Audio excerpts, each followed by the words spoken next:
다양하고 깊이 있는 시선으로 털어드립니다. 고퀄리티 역사 생산 방송 역사공작단, 오늘도 다시 또 신출발합니다. 안녕하십니까 여러분. 안녕하세요. 안녕하세요. 만인만색 역사공작단 다시 또 역시 오늘 역시 사회를 맡은 소피입니다. 네. 여러분 인사해 주세요. 일제시대 연구자 범인입니다. 반갑습니다. 네, 반갑습니다. 저는 중간순 연구자 금강경입니다. 반갑습니다. 네, 조선시대 연구자 펭귄입니다. 네, 반갑습니다. 오늘도 역시 조선시대 개유정난을 가지고 우리 펭귄 선생님 모시고 그 두 번째 방송을 이어가도록 하겠습니다. 펭귄 선생님 지난 시간까지 수양대군 이 이유가 반란을 일으킨 동기가 뭐 별로 그렇게 절실하지 않았다라고 얘기해 주셨던 것 같아요. 오늘은 그런 이야기였나요? 절실하지 않았다는 게 아니라 그러니까 제가 오해했군요. 누가 보더라도 절실해 보이는데 이 친구는 어떤 그런 근거가 그렇게 딱 저희가 손에 확신할 잡히게 수 있는 근거는 없다. 분명하게 등장하지 않는다라는 얘기 정황적으로는 그렇다. 네. 해주셨어요. 그래서 우리가 오늘 이어서 이야기할 내용들이 바로 그렇다면 왜 그는 반란을 일으켰는가에 대한 부분이었습니다. 바로 이 부분이 바로 레알 반란의 서막이 되는 것 같은데요. 펭귄 선생님 하나씩 설명해 주세요. 근데 제가 궁금한 게 있는데 네. 펭귄 선생님은 이걸 그냥 반란으로 표현하시는 거죠, 계속? 그렇죠. 반란 특집이니까. 혹시 다른 용어? 다른 용어나 뭐 이런. 이게 그 연구자분들에 따라서 이게 사실 앞에 태종이 했던 건 왕자의 난 그렇죠. 1, 2차로 표현이 되잖아요. 그래서 숙부의 난으로 표현해야 되나. 이런, 왜냐면 개유정난은 어쨌든 개유년에 일어난 좋은 의미가 들어가 있으니까 긍정적으로 평가 자체가 이미 긍정적. 그래요? 그렇죠. 개유정난이라는 표현이 난을 정리한다라는 표현이 그게 긍정성을 갖고 있는 표현이니까. 그렇죠. 그러니까 이거를 어떤 객관적인 개념으로 얘기하기 위해선 숙부의 난이라고 해야 된다. 이런 주장을 하시는 선생님도 계세요. 논문으로. 선생님이 계세요? 네네. 오, 왠지 숙부의 난으로. 숙부의 난 좋다. 그분 성함 좀 알 수 있을까요? 이거 밝혀도 됩니까? 근데 논문에 상관없죠. 그 논문이 나온 거면. 오종록 선생님.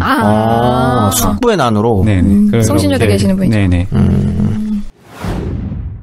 네, 그러면 이제 차근차근 반란을 내용을 시작을 해주세요. 저도 근데 저는 이제 숙부의 난은 아직은 잘 제가 이해는 못해서 일단은 제일 어떻게 보면 객관적인 표현인 반란을 계속 쓰고 있습니다. 네. 일단은 이번에는 그 수양대군이 그 개유정난의 과정을 한번 쭉 따라가 보고요. 네. 그 다음에 정말 이 반란이 그렇다면 정황적으로 설명되지 않는 반란의 정당성이 나중에는 설명될 수 있는가? 세조대의 치세로는 설명될 수 있을까? 그 부분을 한번 살펴보려고 해요. 네. 일단 개유정난이 일어난 건 1453년 음력 10월 10일입니다. 10월 10일 날 그 수양대군 집에서 새벽입니다. 네. 새벽에 모여서 권람 한 명의 홍달손 이 세 명이 모입니다. 그 한 명에 하면은 저는 그 또 관상에서 그 이러고 옆에 목 삐뚤어져서 나오잖아요. 그것도 진짜요? 이목의 관상가 양반. 그렇다고 하더라고요. 목이 돌아갔는지는 확실하지 않은데 경추 쪽이 돌아간 건 아닌데 어쨌든 그 칠삭동이 팔삭동이여가지고 조금 몸에 조금 불편이 있었던 것 같아요.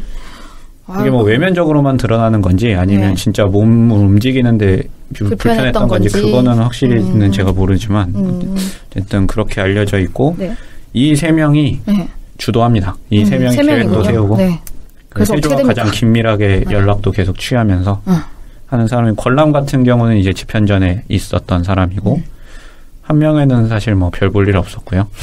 홍달손도 마찬가지입니다. 뭐 관직명을 거론하기조차 민망한 그런 정도. 네, 궁직이었죠. 10월 10일 이제 이 새벽에 만나가지고 이제 김종서랑 안평대군을 쳐야겠다라고 근데 얘기를 합니다. 궁금한 게 있어요. 김종서는 이해가 가는데 안평대군은 왜?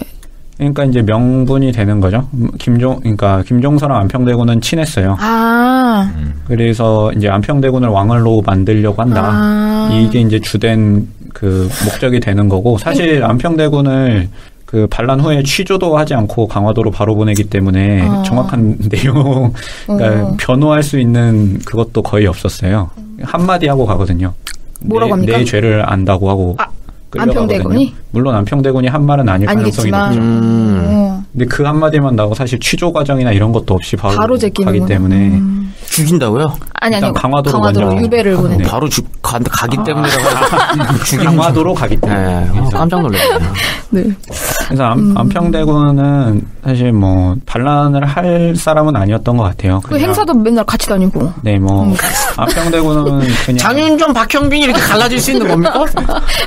그냥 술 좋아하고 그림 좋아하고 그 시 쓰고 그냥 이 사람 그냥 그 한량이네요. 저희가 알고 있는 그런 왕족 그냥 할 일 없는 왕족 같은 느낌이었어요. 근데 주변에 사람들이 많이 모였죠. 되게 사람이 좋았던 것 같아요. 그냥 사람 자체가. 잡기에 또 운동하시고. 그 그림도 그래서 뭐 몽유도원도도 맞아요. 거기에 이제 뭐 안견이 그리고 뭐 안평대군이 얘기해주고 뭐 거기에 또 쭉 이제 글을 또 쭉 뒤에 달거든요. 그 글을 단 사람들이 이제 김종서도 글을 달고 한 20명 정도 되는데 뭐 신숙주도 거기 들어가고요. 성산문도 쓰고. 그러니까 두루두루 친한 사람들이 많았던 거예요. 그러니까 교과서에서 이름은 들어봤던 사람인데 그 사람들이 뭐한 사람들인지 잘 몰라요. 그렇죠. 유명한 사람들. 유명한 사람들. 유명한 사람. 이름 깨나 날렸던 사람들. 그렇죠. 그런 사람들이 주변에 있는 세력을 의식을 한 것도 있겠네요. 네, 뭐 이거는 실록에 나오지는 않지만 네. 야사에 나오는 얘기로는 이제 누군가가 이제 안평대군이랑 친하려고 하니까 그 어머니가 안평대군과 친해지지 말라라고 이제 얘기를 해줘요. 안평대군이 너무 많은 사람들을 만나고 있다. 그래서 만났던가 안 만났는지 제가 정확히 기억은 안 나는데 결국엔 이제 안평대군이 그렇게 되는 걸 이제 보여주려고 하는 그 이야기죠. 장치다. 네, 그래서 어쨌든 안평대군 주변에 사람이 워낙 많았던 것 같아요. 그래서 안평대군과 김종서를 찍었던 거고. 10월 10일 낮이 되면 근데 지금 여기서 결정된 건 아니에요. 계획을 그냥 계획 어떻게 하자. 이렇게 하면 되겠다.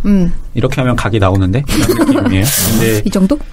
낮에 돼서 이제 후원에 그러면 내가 날 따르는 무사들을 불러서 한 수십 명 돼요. 네. 그러니까 뭐 100명 단위는 아니고 그냥 자기가 그냥 자기를 그냥 사냥 다닐 때 따라다니는 애들 그 정도예요. 같이. 너무 좀 비하는 거 아닌가?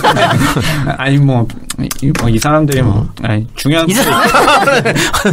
중요한 인물은 아니었고 나중에 이제 중요해지는 사람도 있는데 이때 당시에는 그냥 자기를 따라다니는 무사들. 그래서 자기 집 후원에 불러가지고 이제 활쏘기를 해요. 여느 때와 다름없이. 그래서 수십 명이 와가지고 거기서 이제 활을 쏘고 있고.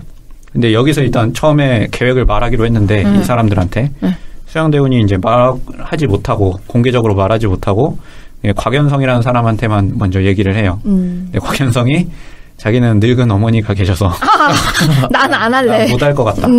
그랬더니 권람이 그 얘기를 듣고 가가지고 곽연성을 설득을 하고 곽연성이 여기서 좀 결정적인 계획 수정을 하죠. 곽연성이 돈이문이 다치지 않도록 해야 된다.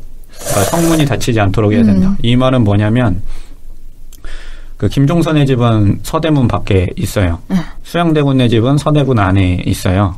근데 이 김종선의 집에 갈 때는 밤이 될 텐데 만약에 수양대군이 그 해가 진 다음에 김종선의 집에 가서 거사를 치른 다음에 돌아와서 그 단종이 있는 곳으로 가서 그 정권을 장악해야 되는데 돌아오지 못하게 됩니다. 성문을 닫아버려서. 왜냐하면 이제 조선 같은 경우는 10시에 뭐 지금 시간으로 치면 10시에 문을 닫고 새벽 4시에 문을 다시 열기 때문에 문을 열 수 없기 때문에 만약에 수양대군이 나가서 김종서를 죽였는데 못 들어오면 이거 이상해지는 거거든요. 문을 열어라. 그럼 되는 거 아닙니까? 이리 오너라. 그게 이제 정해져 있어요. 문을 열 수 있는 사람들이.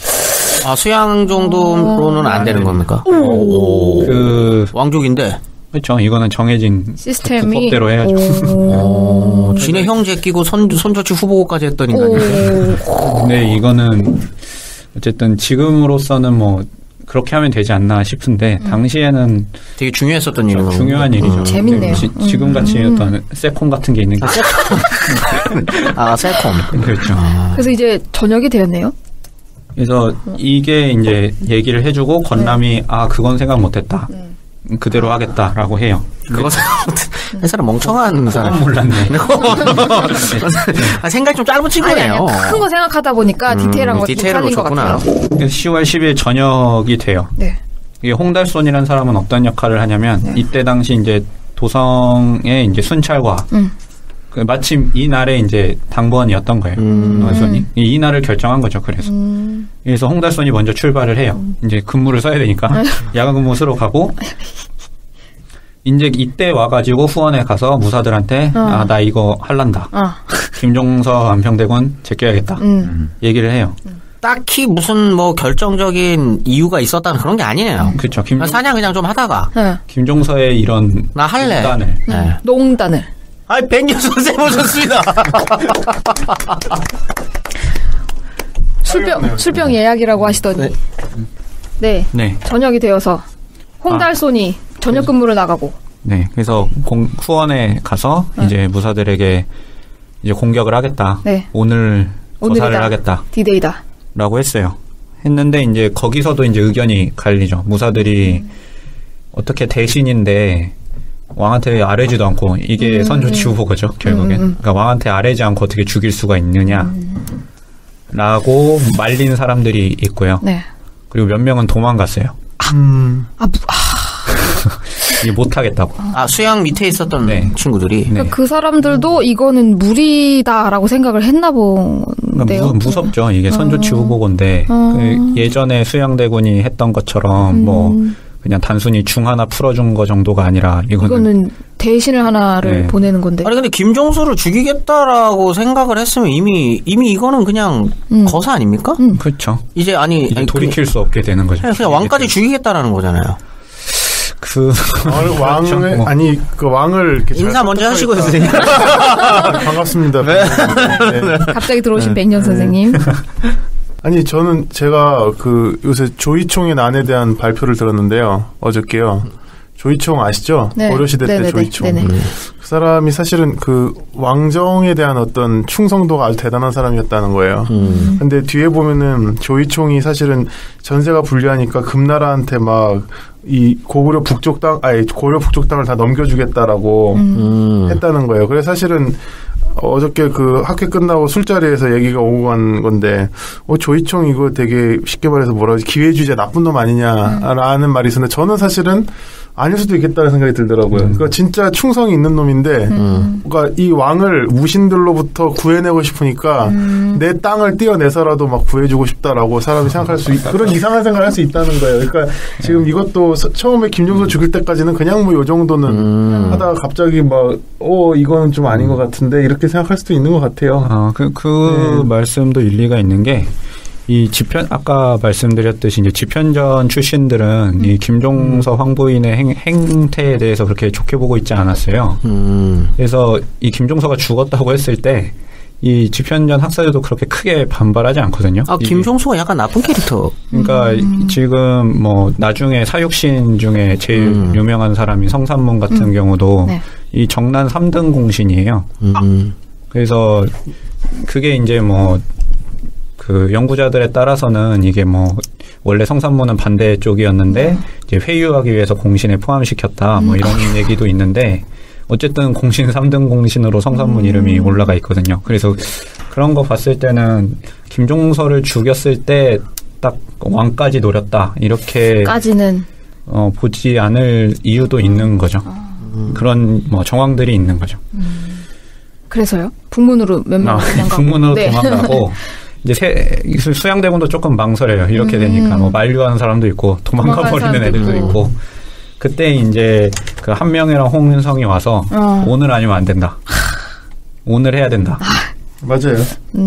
오늘 아니면 도저히 안 된다. 이렇게 했고, 그래서 결정했어 하고 갑옷을 입고 이제 말에 오르려고 할 때 권람이 돌아와요. 어디 갔었냐? 권람은 김종선의 집에 갔었어요. 정황을 살피고 온 건가요? 그래서 김종선의 집에 가서 김종서가 이제 이야기를 나누고, 어떤 이야기를 나눈지는 모르지만 송강호는 관상가야 없어요. 송강호는 정말 아예 안 나오는 겁니까 오늘? 그렇죠. 송강호 안 나오는 거예요? 송강호는 어디 있었을까요? 그래서 권람이 갔다 와서 되겠다라고 얘기한 것 같아요. 그래서 말에 올랐을 때 권람이 도착했고, 그래서 출발해서 혼자 가지 않고 이제 가동을 데리고 가는데, 나중에 이 말은 가동으로 나오는데 굉장히 몸집이 컸을 것 같은 가동이에요. 힘을 좀 쓰는 가동인 것 같고, 임어을운이에요. 아마 이게 한자로 그 이름을 표기해서 임얼운 같은 거겠네. 네네 그런 거였을 텐데. 임어을운? 네. 임얼운. 임얼운. 그런 거였었던 것 같은데 아무튼 이 가동을 데리고 둘이서 출발을 하고요. 둘이서 출발하는 걸 이제 한명회가 보고 이제 그러면 서대문 지금 돈이문으로 나오는데 돈이문을 이제 지키게 한 다음에 양정이라는 사람하고 유서라는 사람한테 무기를 줘서 이제 후방 백업을 해라. 이렇게 보내요. 그래서 이제 김종선의 집에 도착을 하게 됩니다. 이건 영화에서도 나오는 장면이죠. 그렇게 많이 데리고 가지 않잖아요. 그렇죠. 그래서 도착을 했을 때 근데 이 과정에서 그 수양대군을 뭐 정당화시키려고 하는 것인지 그런 기록인지 모르겠지만 중간에 군대를 만나요. 그 김종서 측의 군대라고 할 수 있는 군대를 만나는데 뭐. 근데 이때는 사병 없지 않습니까? 그렇죠. 근데 이제 김종서를 따르는 뭐 무사들이 있었다. 근데 뭐 수양대군이 이미 그 매복을 간파해서 도망가 버렸다. 뭐 이런 식의 기록이 나오는데 말이 안 되잖아요. 불화 같은데. 그러니까 그런 게 나오고 또 이 김종선의 집에 이미 무사들이 매복해 있어서 수양대군이 오면 죽이려고 기다렸는데 무슨 사무라이도 아니고 근데 뭐 닌자입니까? 근데 김종서가 죽을 때까지 그 무사들은 어디에도 나타나지 않거든요. 죽을 때 원래 그 수양리 그러면서 나가는 거 아닌가요 원래? 그렇게 돼야 되는데. 그럼 차라리 영화가 더 사실적일 수 있었겠네요. 그렇죠. 그런 게 준비가 전혀 뭐 안 돼 있었던 것 같은데 있다고 지금 주장은 나오는 거고요. 그래서 일단 뭐 사실 같은 거는 아들이 이제 밖에 나와 있었나 봐요. 네. 김승규가 그렇죠. 네. 덩치가 크다고. 네, 김승규가 이제 형조에 있는 관원이었는데 당시에 이것도 이제 말이 많았죠. 김종서가 자기 아들을 이게 빨리 승진시키고 이렇게 인사를 했다. 그래서 김승규한테 이제 아버지 보러 왔다. 그래서 김승규 안에 들어가서 김종서 데리고 나옵니다. 그래서 김종서가 왜 들어오지 밖에서 만나자고 하냐. 안으로 들어가자. 밤이 깊었으니까. 그래서 김종서가 들어가자고 하는데 여러 번 얘기하는데 수양대군이 안 들어간다고 해요. 밤이 깊어서 제가 문을 넘기가 그렇다. 이 정도면 눈치 까야죠. 그 진짜. 이 정도면 김종서가 눈치를 까야죠. 알고 있었던 것 같기도 해요. 그러다가 또 갑자기 그 자기 뭐 이제 영화에선 갓근으로 나오는데 이제 모각이라고 하는 건데 이제 정확히 어떤 건지는 모르겠습니다만은 이제 자기 모각이 떨어졌으니까 정승 거를 좀 빌립시다. 그 말이 실제로 사료에 나오는 겁니까? 네. 그래서 김종서가 빌려줍니다. 빌려주고 또 거기서 끝난 게 아니고 뭐 할 얘기가 별로 없었나 봐요. 죽여야 되는데 기회를 노리고 있는 것 같긴 한데 약간 네. 그리고 그 영웅대군을 이제 대관들이 비판하고 있는데 그거 정승께서 어떻게 좀 생각하시냐? 어떻게 좀 이게 좀 무마시켜주면 안 되냐 그런 얘기들을 쭉 해요. 하다가 이제 비밀스러운 청이 있다. 라고 하고 주변을 좀 물리쳐달라고 얘기를 해요. 근데 그때도 김종서 옆에 이제 2명의 무사가 있었던 걸로 이제 설명은 되는데 김종서가 죽을 때 이 사람들은 또 등장을 안 해요. 그래서 어쨌든 물러나게 하고 그 김승규한테 이렇게 그 비밀스러운 청이니까 편지가 있다. 그 편지를 김승규한테 전달해주고 김승규가 다시 김종서한테 갖다 줘요. 근데 이제 밤이 너무 어두우니까 안 보이잖아요. 그러니까 김종서가 이제 뒤로 좀 물러나서 편지를 이제 달에 비춰보려고 할 때 그 수양대군이 이제 신호를 줘서 이 가동으로 데리고 온 이 사람이 이제 철퇴로 김종서를 가격하게 되고요. 김종서가 맞고 이제 쓰러지니까 김승규는 너무 놀라서 이제 쓰러진 아버지 위에 자기가 보호하려고 이게 엎드리니까 그걸 이제 뒤에 후방 백업을 하고 있던 양정이라는 사람이 나와서 칼로 김승규를 죽이죠. 여기까지가 끝이에요. 그 무사나 어디 나오지가 않아요. 영화랑 또 다르네요. 영화는 원래 칼 한 방 손으로 막아줘야 되는데. 근데 사실은 철퇴 한 방에. 철퇴 한 방에 끝나요. 철퇴가 작아요. 근데 작을 거예요. 아마 옷 안에 숨기는 그렇죠. 철퇴. 요거 한 주먹만한 요런 거. 제대로 맞으면 죽죠. 근데 지금 되게 순간적인 상황에서 들어간 것이기 때문에 밤이었고. 나중에 김종서가 사실은 그때 죽지는 않잖아요. 그렇죠. 이때 죽은 상태가 아니었죠. 그래요? 네. 안 죽고 뒤에. 영화랑 완전 다르네요. 그럼. 제가 사실은 김종서 장군을 또 존경하지 않습니다. 또. 그래서 예전에는 그걸 되게 막 진짜 이 나라의 그래서 내가 충성심 때문에 이렇게 장군이 안 돌아가셨다고 했는데 나중에 나이 들어서 보니까 그게 삑살이 나면은 제대로 안 맞아가지고 그럴 수 있을 것 같더라고요. 되게 고통스러웠을 것 같아요. 영화랑 완전 다르요. 영화는 칼을 엄청 많이 맞잖아요. 그래도 잘 안 죽는 건 비슷하죠. 그렇죠. 호랑이 웃음소리. 멘탈이 가벼신 건 맞아요. 김종서 씨. 저 같으면은 그냥 내가 죽었다고 다 이렇게 하고 광고하고. 예, 전 명나라로 가죠. 밀항으로. 황제를 만나서 저 역도들을 쳐주십시오. 역시. 그 역시에 담겨 있는 말 뜻은 뭘까요? 그랬으면 더 재밌었을 것 같다. 더 사건이 커져요. 동아시아적인 사건으로 커지는 거죠. 그렇죠. 그래서 이제 돌아와야 되잖아요. 그렇죠. 때렸으니까. 여기서 이제 수양대군이 이제 죽였으니까 다시 이제 서대문을 통해서 집에 와서 이제 무사들과 합류를 해야 되잖아요. 네. 근데 이미 한명회가 데리고 나와 있어요. 또 손발이 착착 잘 맞네요. 한명회가 또 역시. 미리 데리고 나와 있고 당연히 권람의 얘기로 돈이문이랑 다 열려 있었고요. 그래서 복귀하면서 한명회가 데려온 무사들이랑 합류해서 바로 이제 단종이 있는 데로 갑니다. 근데 지금 단종이 궁에 있었던 게 아니고요. 당시 그렇죠.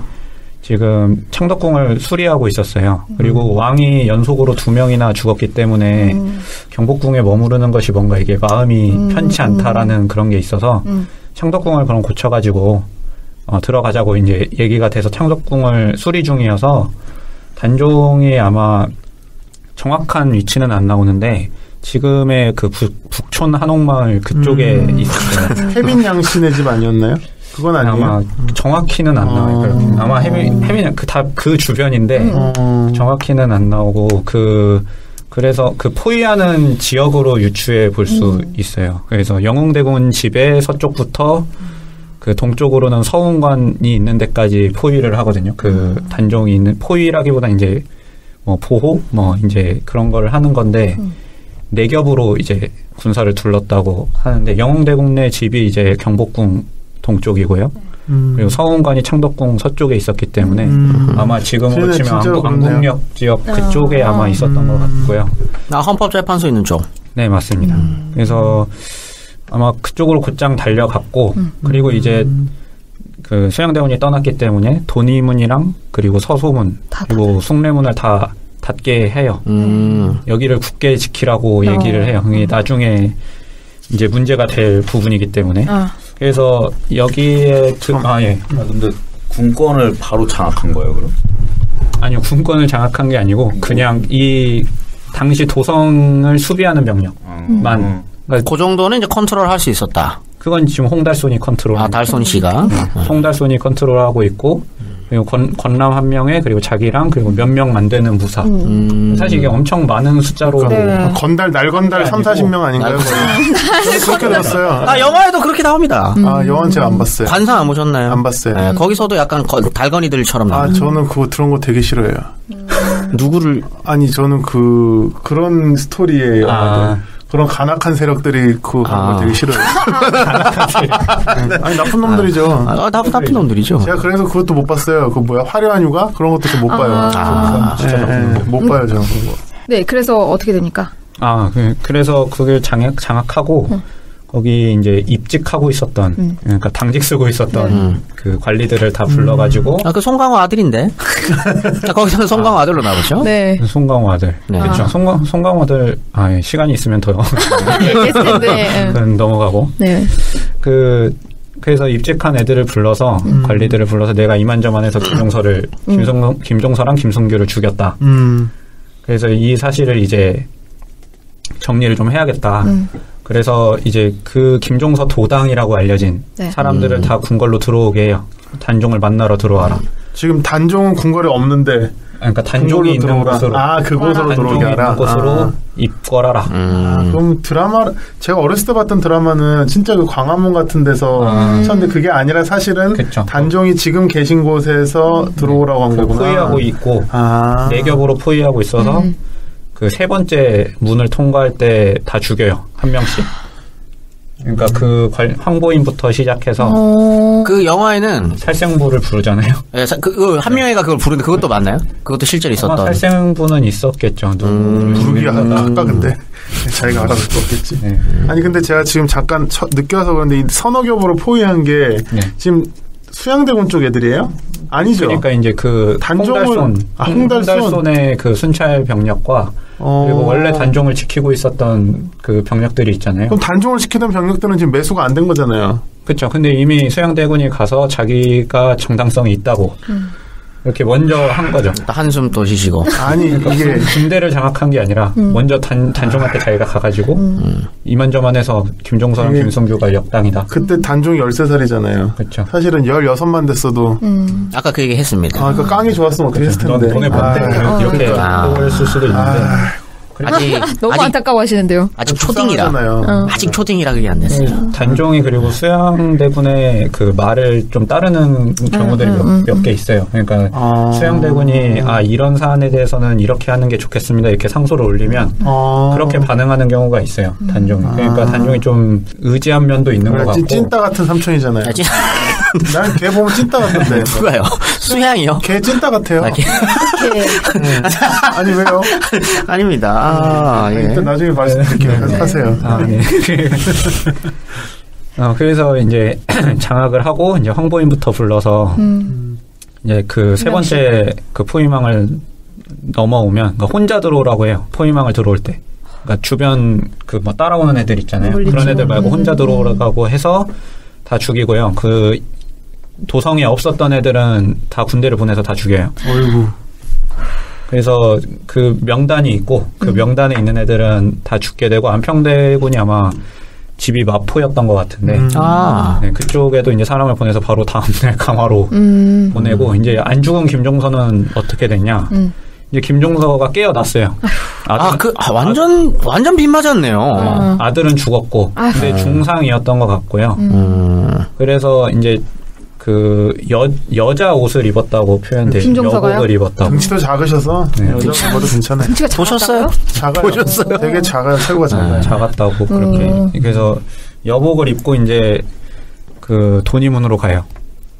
그래서 열려고 하니까 안 열어주죠. 이미 이쪽은 다 알고 매수가 있어요. 되어 있고. 네, 다 수양대군 사람들이 가 있고 서소문 숭례문도 다 통과를 못해요.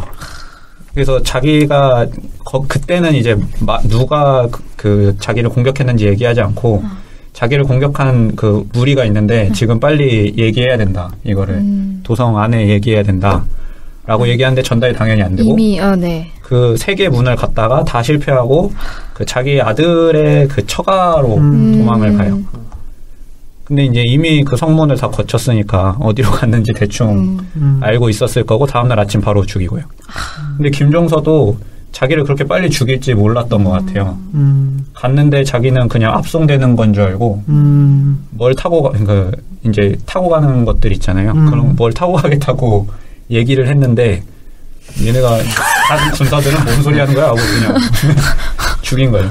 그래서 그렇게 김종서가 죽음으로써 이제 다 정리가 되고요. 엄청 빨리 뭐 그냥 하룻밤 만에 하룻밤도 아니고 거의 뭐 몇 시간 만에 모든 게 정리되고 죽을 사람은 다 죽고 수양대군이 그때부터는 이제 뭐 이조와 병조를 아우르는 사람이 되는 거죠. 그래서 이때 앞서 이제 말씀드렸듯이 이제 홍달손 권람, 그러니까 순찰 병력 했던 홍달손, 계획을 세운 권람, 그리고 뭐 거의 모든 허드렛 일과 세부적인 일들을 다 담당한 한 명에 이렇게 세 명이 제일 공이 크다고 그 수양대군이 얘기한 게 아니라 그 대관들이 얘기해요. 수양대군이 된 다음에. 그러니까 그때도 좀 분위기가 막 수양대군이 왕이 될 거다 이런 생각을 못했던 것 같기도 하고. 이때까지도. 그러니까 그런 얘기들을 해요. 막 공신을 이제 43명이나 이제 공신에 책봉되는데 거기 집현전 학사들이 많이 들어가요. 그 대관들이 아니 이 집현전 학사들은 한 게 아무것도 없고 이 홍달손 권람 한 명의 수양대군이 4명이 다 한 건데 왜 공신에 이 사람들도 들어가죠? 이제 그런 얘기들을 하거든요. 이게 수양대군이 왕이 될 거라고 만약에 생각한 반란이었으면 태평하게 이런 얘기를 하고 있나 싶기도 하고. 저는 망 안 됐다고 생각했을 것 같아요. 그럼 관상의 대사는 완전 잘못된 진짜. 거예요. 네, 저는 관상의 이미지가 너무 강해가지고. 걘 찐따라니까요. 아니 거기서 이제 그 하룻밤이 지난 다음에 송강호한테 그런 얘기를 하거든요. 내가 왕이 될 상인가? 아니요. 그건 옛날에 한 건데 이미 내가 왕이 되었는데 왕이 될 상이라니 너는 거짓말쟁이다. 그러면서 화를 쏴서 송강호의 아들을 그냥 죽여버리거든요. 그럼 이때는 그거는 약간 과장된 측면이 있는 거네요. 그쵸, 뭐 본인 속마음이야 뭐. 속마음. 그 상황 자체가 뭐 성산문이나 뭐 이런 사람들도 글쎄 이게 진짜 왕을 보유하는 건지 아니면 자기가 왕이 될 건지 좀 헷갈리지 않았어요. 그 전두환이 12.12 이후에 최규하가 물러나기까지 시간이 상당히 있잖아요. 그렇죠. 사실 그 당시에 우리 사회 분위기가 어땠는가 하면은 전 사실은 그 서울의 봄이라고 하는 게 보니까 웃긴 게 그때 이미 전두환이 실권을 잡고 있는데도 서울의 봄 얘기가 나오잖아요. 12.12 쿠데타 이유입니다. 서울의 봄. 그러니까 사람 지금 그것도 아마 요새 애들한테 얘기해주면 되게 의아해할 거예요. 권력은 전두환이 잡았는데 왜 저 사람들은 저렇게 서울의 봄 얘기를 하고 있지?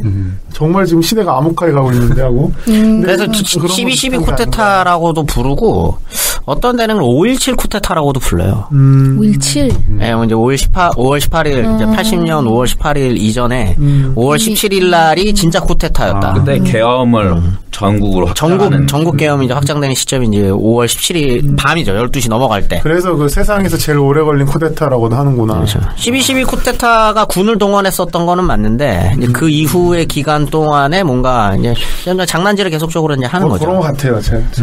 그런 느낌이 한 거지. 장난질.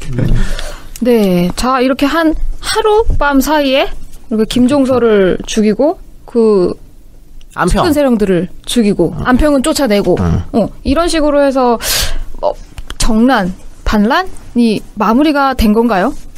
뭐 이때 마무리는 된 거고 일단 세조가 된 다음에 또 마무리 작업이 있죠. 이제 세조가 된 다음에 아까 말씀하셨듯이 왕이 될 줄 몰랐던 사람들이 아마 그 사육신 반란을 이른바 사육신의 그 육신난이라고 하는 그런 게 있었던 것 같고요.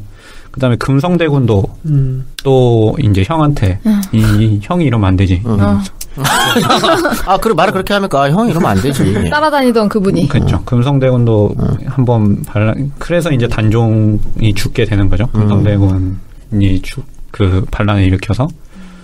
그러니까 일으켰다고도 볼 수 있지만 어쨌든 뭐 거의 이제 해보지도 못하고 사실 된 거고. 근데 궁금한 게 있는데 사육신 묘는 왜 노량진에 있는 거? 그거 굉장히 그거 아니에요? 사육신 공무원이 노량진에 있잖아요. 거기서 그 근처에서 목이 잘리고 그 다음에 우리 김시습 선생 제가 존경하는 그분이 이렇게 수습을 했기 때문에. 그래서 거기를 꺼적대기로 이렇게. 어렸을 때 그렇게 들었던 거. 죽어서 거기서. 근데 사육신들이 그 머리가 잘릴 정도의 형벌은 받지 않았거든요. 그래요? 훨씬 심한 형벌을. 심하다고요? 그래서 머리가 남아 있었을지 거열형? 그런 거예요? 네, 그런. 보통 그 거열형은 죽은 다음에 하는 건데. 살아있는 사람한테 했다고요? 그런 얘기들이. 무서워. 그러니까 굉장히 잔인하게 죽였다고 알려져 있어서. 진짜. 그리고 뭐 사육신 지금 후손들이 거의 안 남게 될 정도잖아요. 씨가 말라서. 그렇죠. 그렇게 이제 하려고 했기 때문에 아마 그거는 뭐 다음에 뭐 사육신을 다루는 편이 있게 되면 사육신도 또 할 얘기가 엄청 제가 존경하는 분들이에요. 3대를 멸하라는 말이 그런 뜻인지 몰랐었거든요. 그냥 아빠 할아버지만 죽인다는 건 줄 알았어요. 3대를 멸하면 진짜 많습니다. 그러니까 아빠의 형제의 후손들, 할아버지 때 형제 후손들 다 죽이는 거라면서요. 그게 3대를 멸하라는 말일 뜻이라고 그러더라고요. 깜짝 놀랐습니다. 중국은 이제 스케일이 크니까 막 9대 막 9대요? 막 이런 식으로. 모르는 사람 때문에 내가 죽는 거 아닙니까 그러면? 맞아요. 거의 윤창중 대변인께서 윤석열 의사의 36촌이라고 했는데 36촌. 남 아닙니까 그러면? 36촌이요. 36촌. 남이죠. 지구촌이니까. 지구촌이네. 지구는 둥그니까요. 다 네네.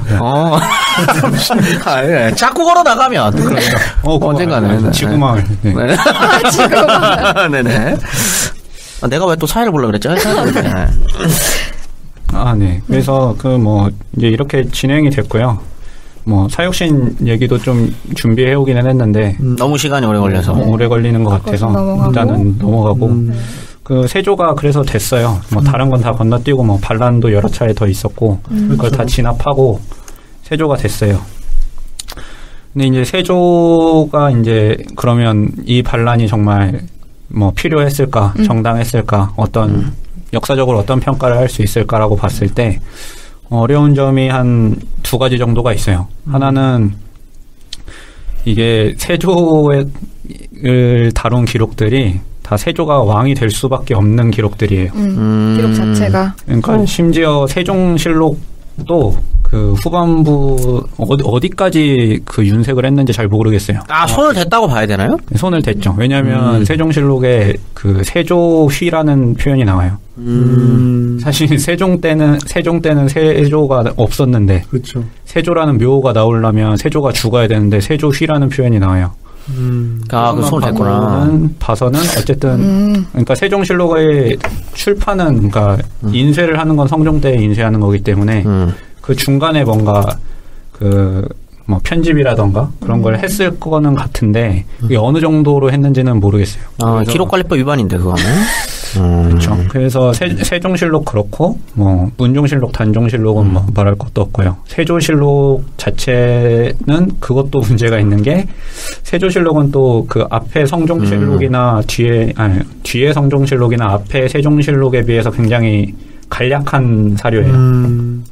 그러니까 중요한 사건이나 중요한 제도적 정비의 내용이 세종이나 성종실록에 비해서 너무 소략하게 나오는 편이어서 보통 이제 세조 같은 경우에 평가를 할 때 그 정책적 연속성이나 제도 정비 부분을 많이 얘기하는데 그렇게 보려고 해도 일단 세조실록이 워낙 소략하다 보니까 그게 강조되지 않는 면이 많고요. 또 하나는 앞서 말씀드렸듯이 이제 세조의 업적으로 그런 제도 정비들이 꼽히는데 이 제도사 연구 속에서 이 세조를 어떻게 자리매김할 것인지 아직 확실하게 정리는 안 된 것 같아요. 제가 볼 때는. 그래서 이런 세종대부터 쭉 이런 제도를 정비해온 게 경국대전에서 완성됐으니까 경국대전 초안을 잡은 세조를 어느 정도 평가해 줄 수 있다. 이게 이제 큰 골자인데 각각의 이제 제도로 들어가서 평가를 해보자고 하면 이제 그런 것들이 좀 더 이루어져야 되죠. 그냥 경국대전 초안을 만들었다고 해서는 이제 어떤 이런 반란의 정당성이나 세종대 업적을 계속 가져오기 위해서 반란을 일으켰다 이렇게 얘기하기엔 좀 어려움이 있고요. 이제 그 세조가 건드렸던 부분들이 굉장히 많은데 경국대전을 초안을 잡아야 되니까 그런 각각의 이제 정치, 경제, 사회 이런 부분들의 제도들을 다 검토해야 되는 과제가 남아 있고요. 그리고 어쨌든 이런 그 연구가 더 진행돼야 될 부분도 있고 연구 시각에서도 일단 경국대전으로 어떤 조선 초기 100년의 어떤 기틀이 완성됐다. 이렇게 보는 것도 좀 무리가 있는 지금으로 보면. 지금은 그렇게 다 설명을 하고 있죠. 네.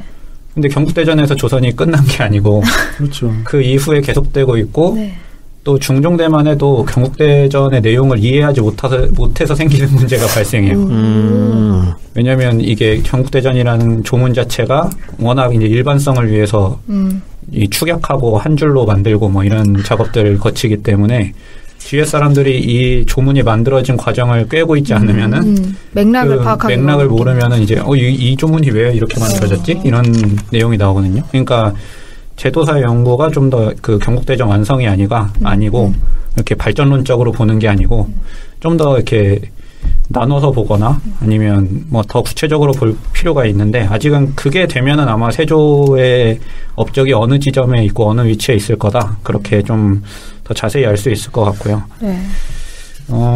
지금 제가 생각하기에는 아마 그 개요정난 당시 정황으로는 그 정황만으로는 이 수양대군이 반란을 왜 일으켰는지 정확히 판단하기가 어려워요. 그냥 정말 얘는 권력욕 때문에 그랬어라고 해도 사실 크게 할 말이 없을 정도로 그럼요. 정황이 굉장히 안 좋게 보시네요.